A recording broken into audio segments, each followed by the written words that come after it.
కావాలన్నా కూర్చుంటావా? వద్దులే. ఏం రా లే బైక్ బైక్లో పోదాం. ఏం కావాలా?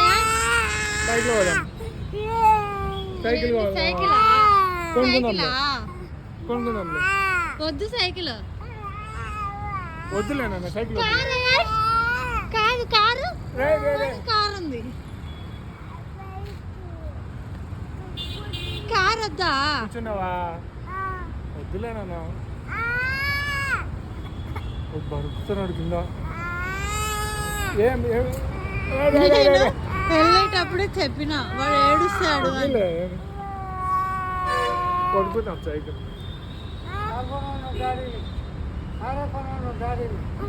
ఉంది వీడికి ఆల్రెడీ బైక్ ఉంది. సైకిల్ కోసం అన్నీ తీసుకున్నాను. వీడికి మొత్తం కాళ్ళు అందట్లేదు ఇంకా పక్కన పిల్లలు